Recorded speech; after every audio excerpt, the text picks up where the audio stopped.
A manhunt is underway in the New York City suburb of Brooklyn at this hour after at least 10 people were shot at a subway station.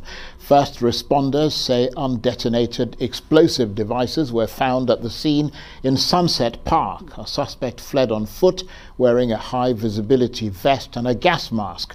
At least 16 people have been wounded. 5 of them are in critical condition. Well, Arise U.S. correspondent Eric Ham has been following the story and he joins us now. Good to see you, Eric. What do we know so far about what happened? I mean, we've been seeing pictures of a chaotic aftermath and of blood everywhere. Yeah, that's right. All we know at this point, Charles, is that an unknown gunman entered the subway wearing a gas mask and other paraphernalia and let off smoke bombs and began shooting people. And we know several people were shot.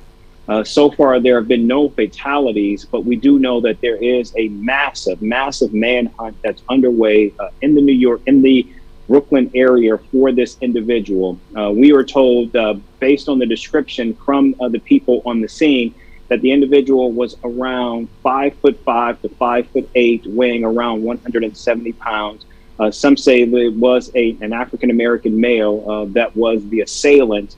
And right now, many believe that this was just only one person that was involved in this shooting. And so we do know that there are no suspects that have been identified. And we do know that NYPD is on the scene and is aggressively searching the area for the individual. And Eric, as we're learning more about the people who were shot and injured, do we know more about the nature of those injuries? At this time, we don't. What we do know is that many of those that have suffered injuries have been non-life-threatening. Also, we do know that President Biden has been in touch with key officials in New York. We know that he has spoken directly to the mayor of New York, Eric Adams, as well as Police Commissioner Sewell, and has committed to providing them all the resources that they need from the federal level to continue their manhunt for this individual and to bring this person to justice. In addition to that, we also have heard from the governor of New York. This is an election year, and so the governor was actually on the scene speaking about this incident and saying that that it is now a time for vigilance, that New Yorkers need to come together, and that these types of wanton violence will not be tolerated in New York, and that this person will ultimately be brought to justice.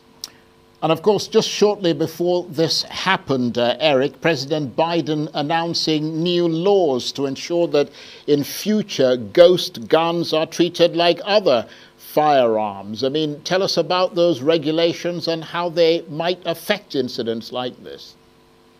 Well, we do not know if this was in fact a ghost gun that was used. Ghost guns are typically those guns that are not registered, oftentimes that are used by 3D printing to actually create the components to actually piece these guns together. And so now the president has issued an executive order treating these weapons very much like traditional guns. And so now what we're seeing is that they're not only they're going to be treated the same, but they will be adjudicated criminally like traditional guns as well. Already, though, Charles, while many see this as a good thing, many believe that this will spur a number of lawsuits because, again, many believe that it infringes on the Second Amendment, the right to bear arms. And so there could be a number of lawsuits that could be in the waiting as a result of this executive order that the president announced just yesterday. Okay, Eric, we'll be watching that story closely, as well as the breaking news, of course, of the shooting in New York. Eric Ham, Arise U.S. correspondent, talking to me there from Washington.